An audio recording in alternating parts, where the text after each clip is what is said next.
Well, let's try that again. It's your Smitty here, your local sickly boy. Still trying to get over this cold and stuff from, I don't know what it is, but it sucks. Anywho,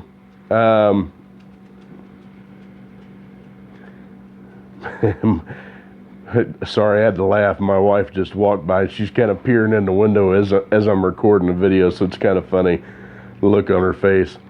Anyway, last video, I kind of got the rest of Scarlet's 700R4 case torn down for you. I know it's kind of long and it's probably boring to you, but you know, I've watched so many other guys do this. I do it for a living. You know, I've watched all these other guys do it and they always leave out the details. And to me, that's just, I guess it's my OCD thing that I've got, but you know, I'd rather you all have the knowledge. I don't have anybody else to share it with other than you guys now. So do me a favor, hit that subscribe button, smash that like button, hit the notification bell so you see when they come in. Thank you so very much for all the subscribers that have chimed in and your continuing support. I really appreciate it. You know, we'll keep growing this thing as long as we can.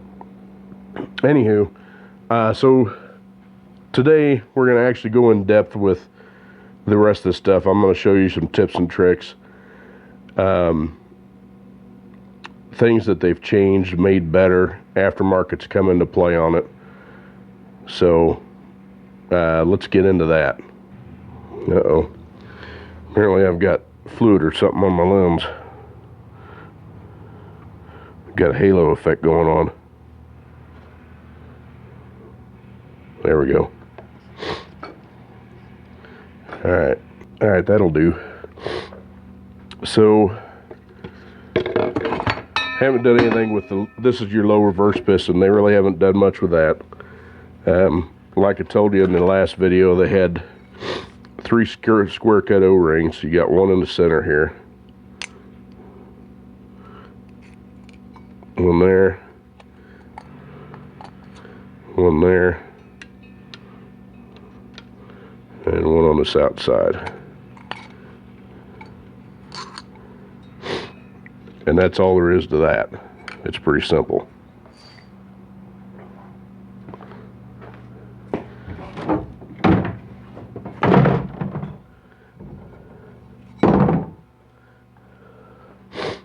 Alright, from there up, you've got your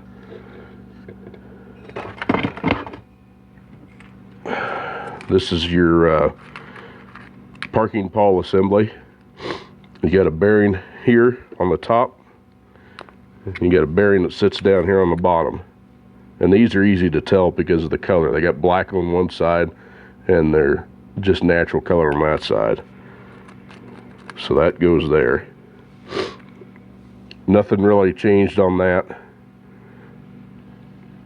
The piece that goes inside of there is your low planet set. There is a bearing in there. And this is what they call a fluid dam. The early ones had this fluid dam, the later model ones didn't. But it sits right in here on top. Kind of like that.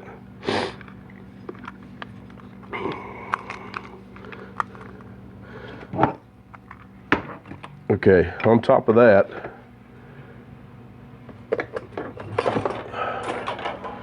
these are your low reverse clutches. And if you notice, they got a big gap right here. This big gap coincides with a big gap that's inside the case. And these will only go one direction, and there's a notch down there on that bottom tooth that goes in a certain spot on the case also. But these clutches really look fantastic. I mean, they're worn. You know, that's why I said I think this is all, you know, an all original case, which is nice. But they spline up with the pieces I just showed you. This is your backing plate for where those clutches ride. And this is a one-way roller clutch, so you don't only spin one direction. And if you've ever heard that when you've moved a car with it in neutral and not running, that's what you're hearing. So anyway, that sits on top of there. Alright, now after that, where'd the rest of my pieces go? Right there in front of me. After you get that far, this is the first major thing that they changed. Well, in the later models they did, and they still had problems with it, but this is what they call the sun shell. They like to strip these teeth out right here, just because of it was just a weak point, and they'd either strip the teeth out, and if I get this bushing out of here for you, they would actually break the splines loose from this housing altogether, and so then you'd get a whirling noise. And when this breaks, when the sun shell breaks, you'll have no second, no fourth, and no reverse when this sun shell breaks. Now, an important thing to notice is the bushing. This is the early model, and you notice on this one, this piece actually goes down in here like that. Okay, the early model, except the bushing was flat right here. So what they did when they changed it, this is out of a later model one, is they actually made it stepped, if you can see there, to accept this roller bearing. Now this is not a good unit. I don't know why I saved it. It's pretty tore up. But at any rate, you have to change this piece here to accept this Torrington bearing, and they work a lot better then.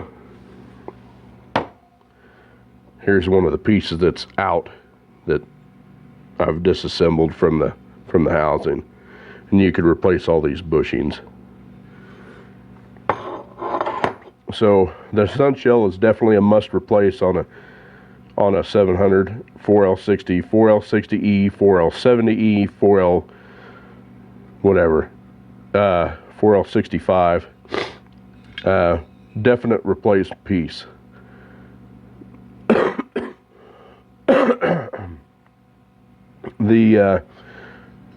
They make them in called the Beast sun shell, which that one I've used a lot, had no problems with it. They also, Sonex actually makes it also. It's called a super shell. But that's that piece. And then your sun gear. They make, one of these they make wide bushings for. I don't remember if it's this one or not for extra support, but that actually goes down in there. Then that sits on there. Alright, we went over that. So this goes down in there, like that. Alright, next in line is your upper planetary set. Now they make these in 5 planet sets, which you'll find in most of your 4L70s. This is just a 4. But all the parts are interchangeable. You could put a 5 planet set in, and if I can find some cheap enough, I will do that. Okay, after that comes your input housing. This is your input housing that holds your 3/4 clutches, your forward clutches, and your overrun clutches. And you get a sun gear that goes in here, sits right in there, and that sits in the forward sprag. If you lose your forward sprag and it folds the fingers over, you'll lose all forward gears in drive range. You'll still have reverse. Now, as long as it's not too damaged, if you get one that you lose the forward sprag, if you use manual 1 or manual 2, you can move the vehicle. But the overrun clutches are very light, and you will smoke them really quick if you try to hammer on it. So don't do it. One of the things I want to show you on this before you get to tearing it apart, you've got your oil ring grooves here.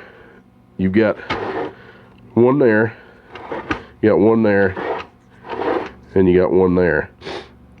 What you need to do before you take it down is you want to make sure your input housing isn't leaking. And what I mean, get this is your bearing here, and then you've got a let me find my magnet. You got a thrust washer down in there, and I can't get to it. Let's see if I can flip it over and it'll come out.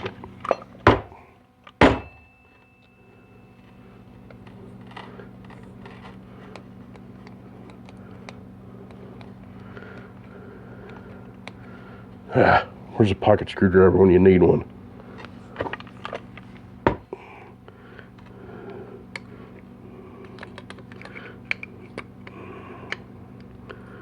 There we go. Got a pick underneath of it.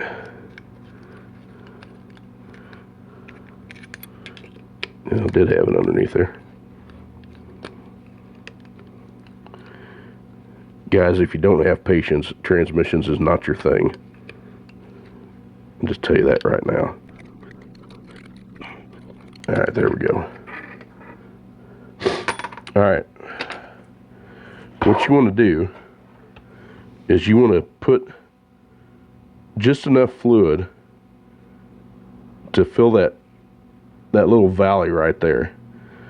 So when you air check it, if you've got an input housing and leaking, if you see bubbles come up around that shaft, you need to replace the housing, no questions asked, because it will give you a fit and it will leak and it'll burn up clutches. So I'll show you how that's done. I don't have any cheap transmission fluid, so I guess we'll use good old Wham's oil. Oh, I got one open too. I learned this trick from a good buddy of mine that worked with me at one of the dealerships. He was a very good technician. In fact, he's got his own shop now, like I did. He was tired of dealership politics just like I am, but I'm still there. Anyway, all right, to test this, you gotta turn the air on again. And it'll probably turn on here in just a second, so just, if you hear it, I'll pause. The way you check it, you want to put air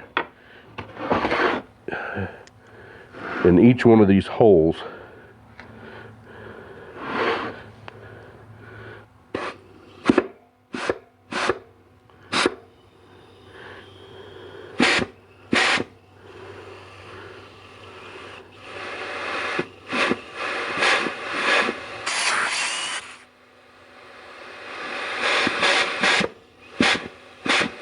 And it's kind of sticky, really, but what you're looking for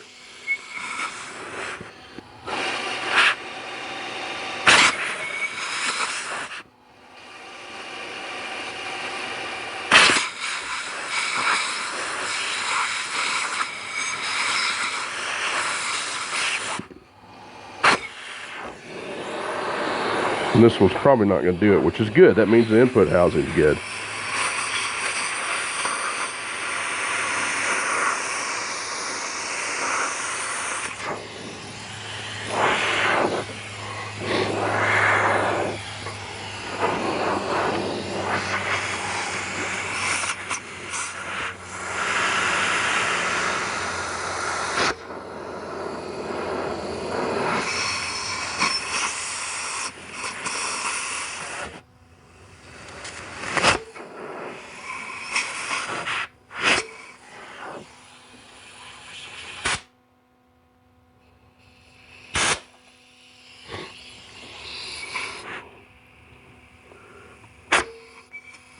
And that's good. I don't see any bubbles.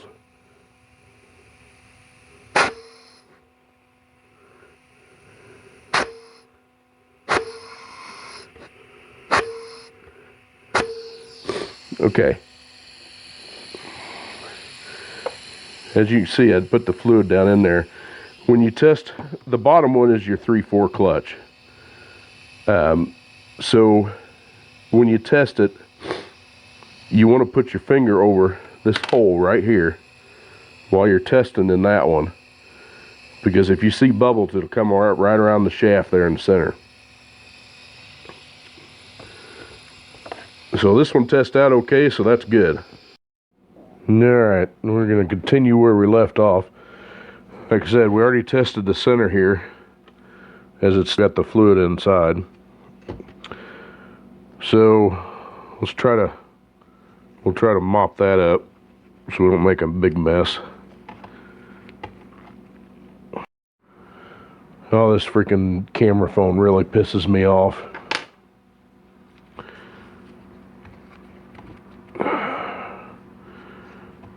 Really chips my hide. I'm gonna have to break down and get a better camera. And probably just get some cheapy, because I can't afford anything else. Alright, here's that O-ring, that's your torque converter seal there, if you can see it. Right there. That O-ring there. And then these 4 seals here are your Teflon seals for your clutches. You always, anytime you have it apart, you want to replace these. It doesn't matter if you're just throwing something together and putting them back in, but you want to replace them. To get them out, just get a pick behind it and just pull out and just break them.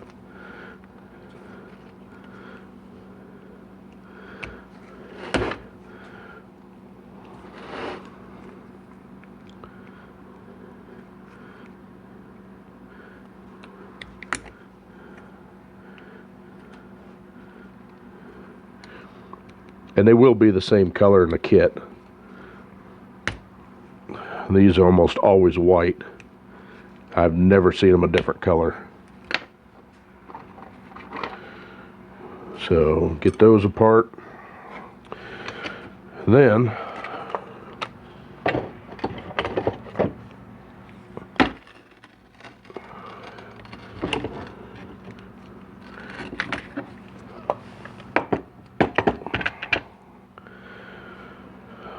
let's see if I can get you a little closer here.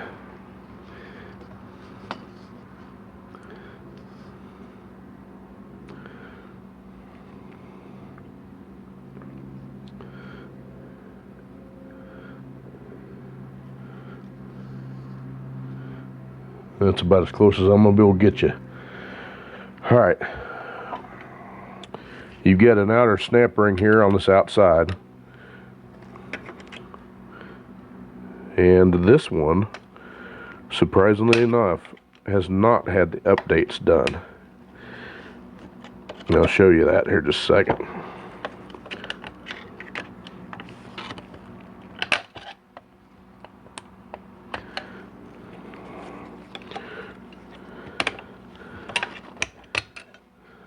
There's your top ring there.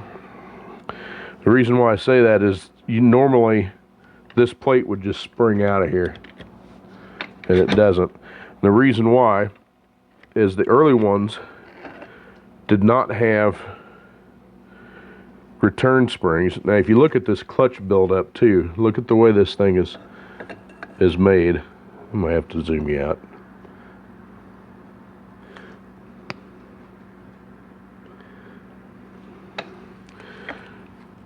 You've got your thin, kind of like your backing. Then you've got your pressure plate. Then you've got a steel. And then you got fiber, steel, fiber. Well, these are a little burnt. They've been slipping a little bit. Okay, here we go. So yeah, they've been slipping. So you can see right there, there's a, get it in the light there. There's a burnt spot there. So the 3/4 clutch pack was slipping on this. There's another steel that's got some pretty good blue on it right there. And then you've got your backing plate here.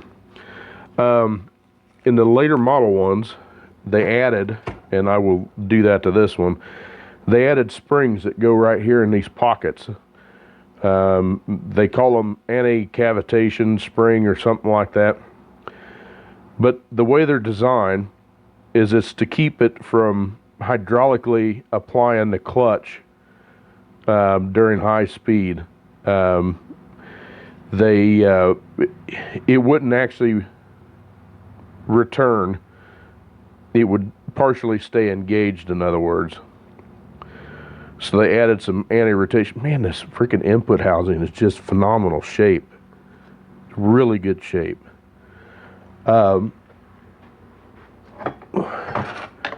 So, like I said, they added a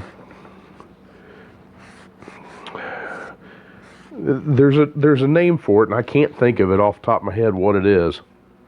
Anyway, I'll look it up later and I'll tell you what it is.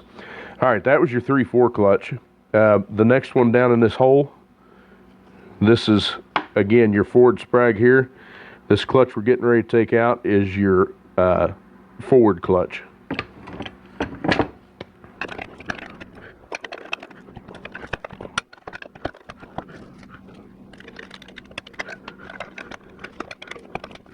There you go.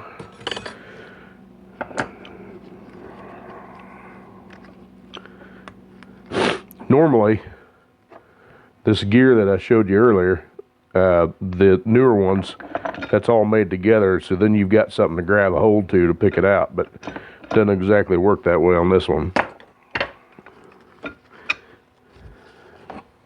So we're just going to dump it upside down. Kind of like that. Oh! Check that out, boys and girls. This transmission was failing. And that right there is one of your piston seals. Not supposed to happen like that. And that's been that way for a while, because it doesn't blow that much out of it. So that's another reason why they went to the molded pistons.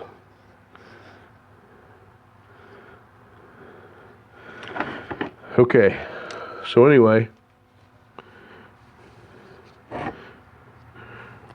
you've got your forward clutches here.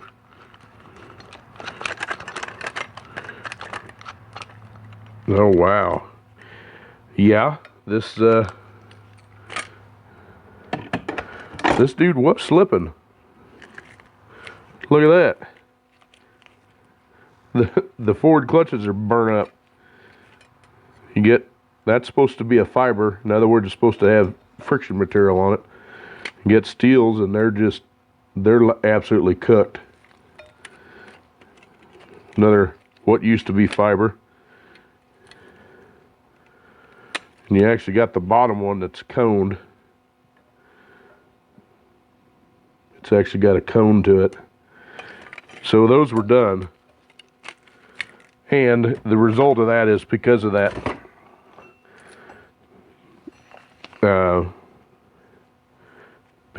blown out seal.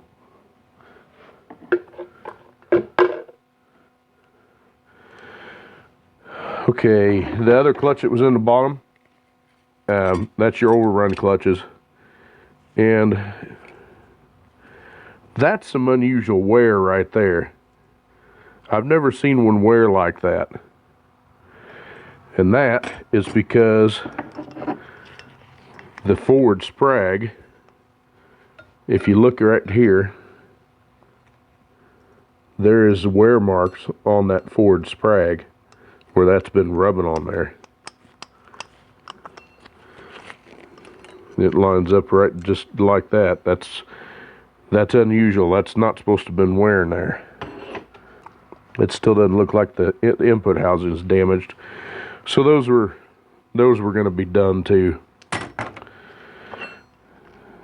All right, I'll show you this here in a minute. Alright, so to get this apart, you got to get in there with our tool and press this spring down. And then there's a snap ring right down there around the top, and just pull the snap ring out.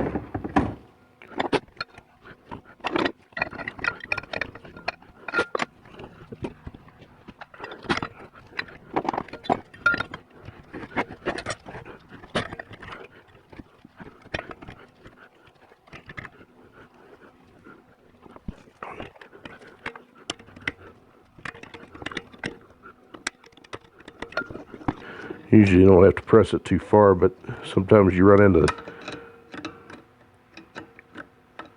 the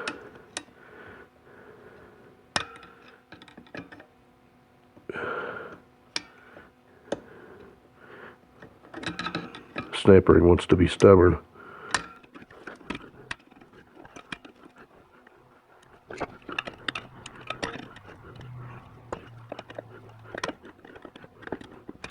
There we go. You want to be stubborn, but there's your snap ring. All right.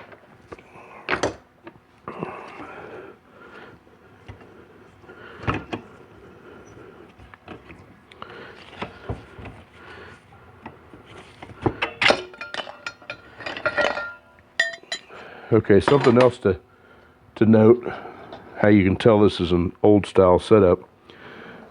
This spring pack is not a cage spring pack, so this is a first design. The second design, as I knock everything off, looks like this. This is the updated design.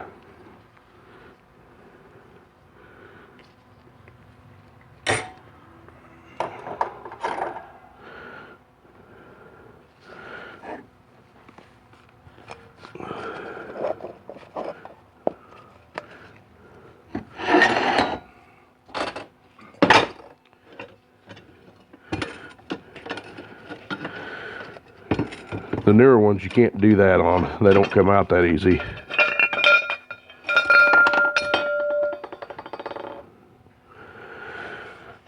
Okay, on the inside of this input housing,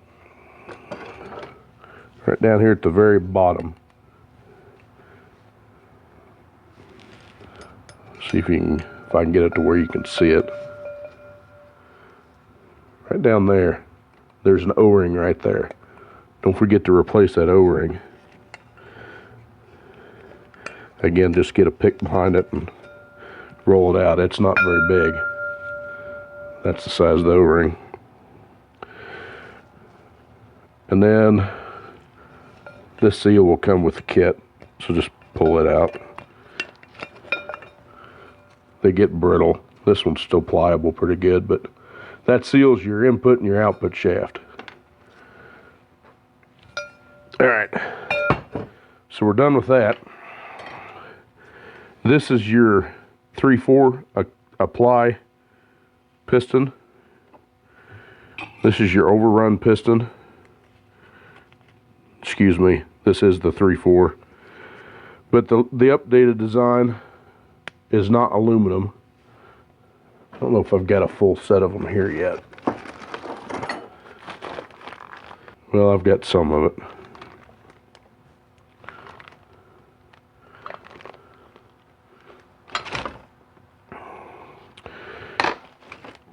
This is the later model ones with the molded. I don't want to open the bag yet, but these are molded pistons. You can see the seals molded onto the piston itself.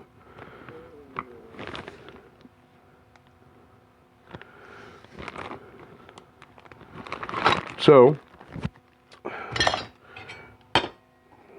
then that's one of your return springs.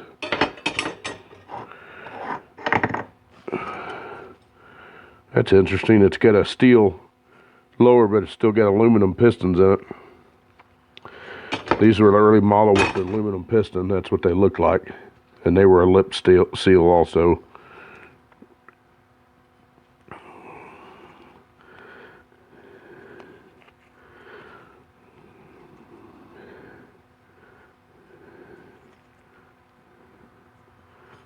And look at there. This seal is actually cut right there. You can see it right there.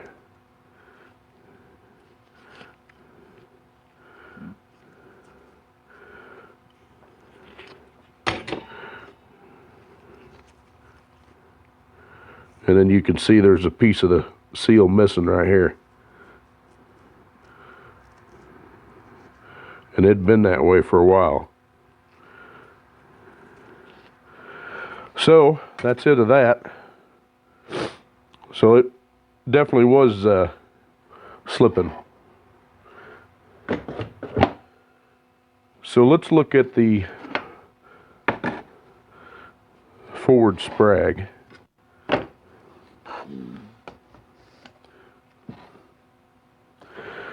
This is a forward sprag, and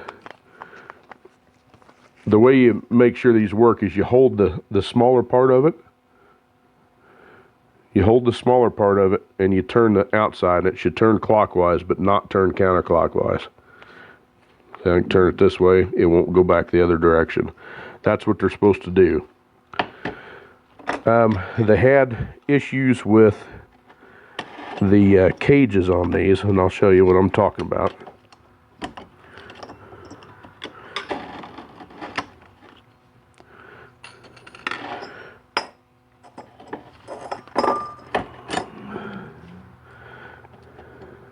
Okay, this is actually a good forward sprag.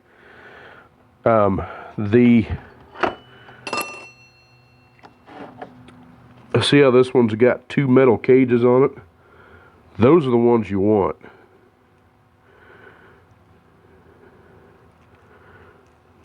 You actually want it with two metal cages. They hold up a lot better. Man, it's hotter than all blazes in this building tonight. But that's what it looks like. That's a 2-cage one. Here is an example of one that I took out of a transmission that I built a while back.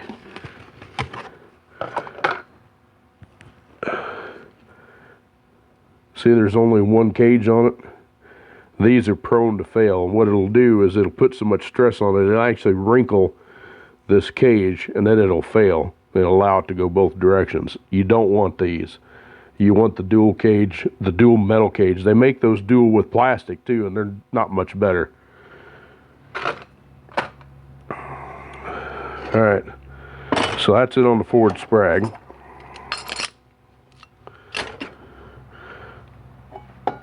Alright, reverse input housing.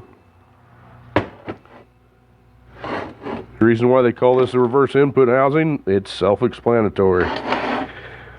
This clutch is only applied in reverse. This clutch in here. The only other clutch that's applied in reverse is the one in the very bottom of the case, and they call that a low reverse because it's applied in manual low, or no, it is applied in low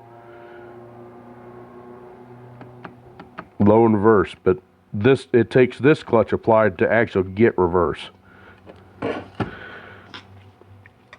So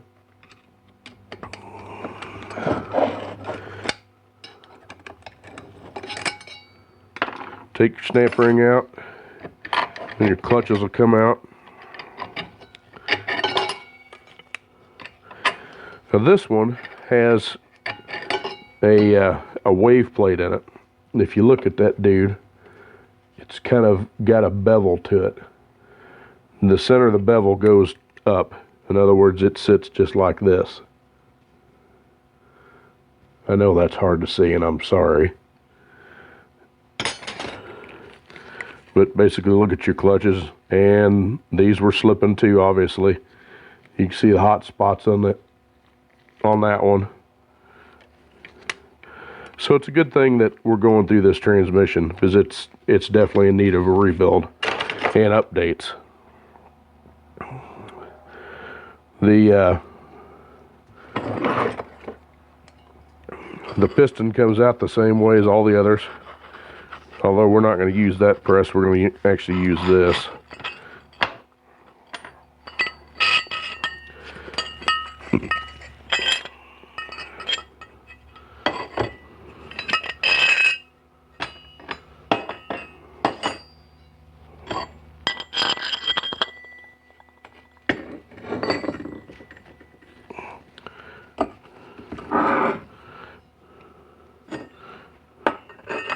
Put our mouse trap on there.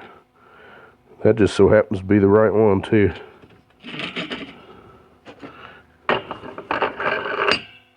Put a spacer on there, and I'm going to grab another spacer.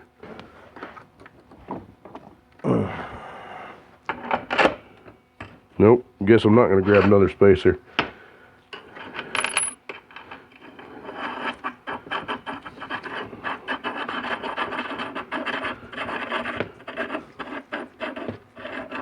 I would turn the fan on, but you wouldn't be able to hear me if I turned the fan on, so we're just going to leave it off.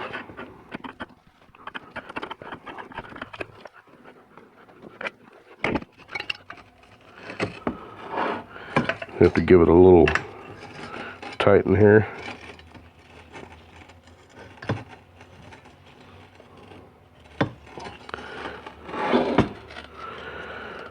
All right.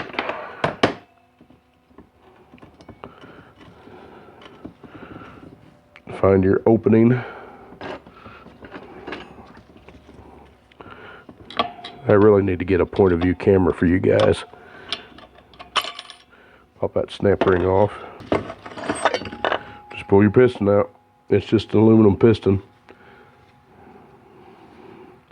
Seals on it were okay, so that's all there is to that housing. That one's pretty simple. Alright, so the only thing we got left, we've taken apart everything else, is the pump. So, if you notice the first thing on this pump, you've got two more seal rings, and these are also Teflon, and they'll come in the kit. So, here's another tip or trick for you guys. When you inspect the stator shaft, you look down through that shaft, and what you're looking for is to make sure that there's no, you want to see a mirror finish on it like what you're seeing there. That means that the stator shaft and the input shaft are machined correctly. And I've seen them before where the stator will be incorrectly, this is the stator, it'll be incorrectly machined, and it will actually cause it to wear. Now these are scarf cut. That's unusual.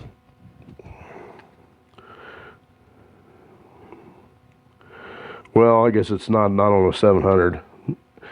Okay, on the 4L60Es, these are not scarf cut like this. The 4L60Es, these are a one-piece Teflon seal. And what I mean by scarf cut is if you look at this seal, it's actually got,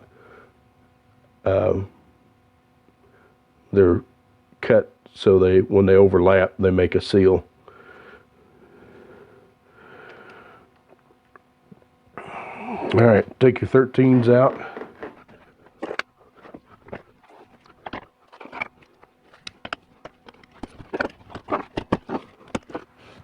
Yeah, I don't have any leverage.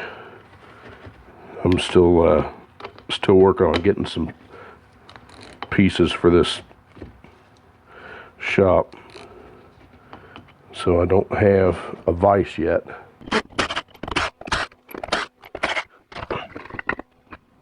All right, so there's the inside of your pump, and being as this is an 87, this pump's been updated. It is a 10 vein pump. In other words, you got 1, 2, 3, 4, 5, 6, 7, 8, 9, 10. And the 4L60Es will have a 13 vein pump in it. This spring is changeable for more pressure. When we do the upgrade, it'll get a new one. But what you want to look for you pull this out of here, you want to look for deep gouges or some, you know, pretty significant wear. Get these veins out of here.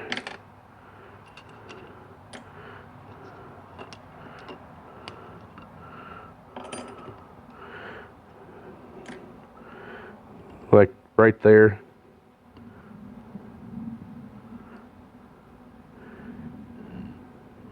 That's really not bad.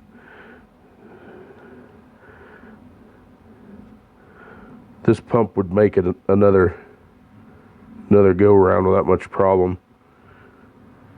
Of course, we'll measure it.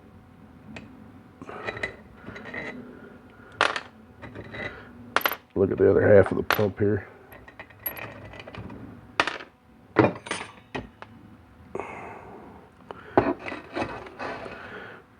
Yeah, see, this is okay.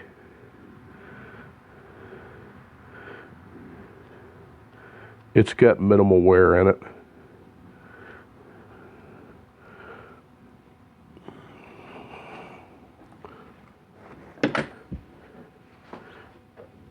There's not enough to where I would condemn this pump. But I'll show you how to take measurements on it just to be on the safe side.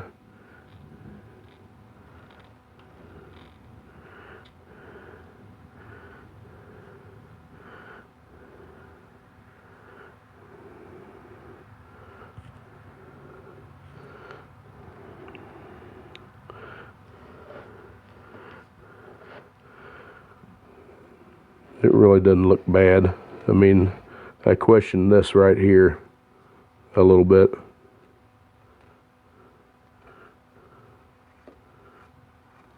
But I really can't feel a difference in the height. So there you have it, y'all. There's Scarlett 700 completely blown apart. All except for the valve body. That'll be a whole different episode.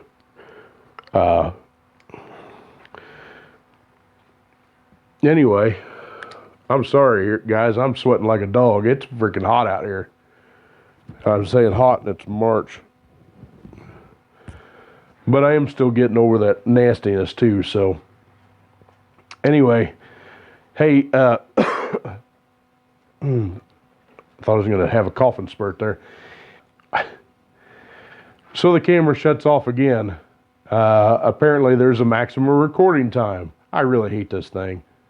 It's done me good so far, but it's time to upgrade. Anyway, I'll have to put together a list for this one too. Also, I heard from the buddy on the 4L80, and he really needs one now. Apparently, the one that he's got in his truck lost reverse. So he's desperate to get this other one built. So I'm gonna have to tear down the other transmission he bought to see how burnt up it is. Let me know in the comments, and if you really want me to tear one down again on camera, or if you just want me to rip through it and see what we can find, that'd be great. Trust me, guys, Camaro videos are coming. The weather's starting to cooperate and it's starting to warm up a little bit, so I can get outside and do it. I don't really have a garage to work in. You're gonna have to pardon the mess, but I'll show you this. Where that shelf is where it's supposed to be a door. And when we got in this place, they blocked it up. I put my compressor over there in the corner. But yeah, and we're still going through stuff to try to sell stuff. You know, we still had 3 houses that we're putting into one. So at any rate, again, thank you so very much. I really appreciate it. I do. And I really dig having you guys leave me a comment and say hey, and thanks for the well wishes that I got. I didn't intend on that. I'm not Not trying to get any pity party or anything like that. I just, you know how it is. It's just the way life is. So anyway, till next time, y'all take care of yourself, take care of each other. God bless you, and we'll see you in the next video. Bye-bye.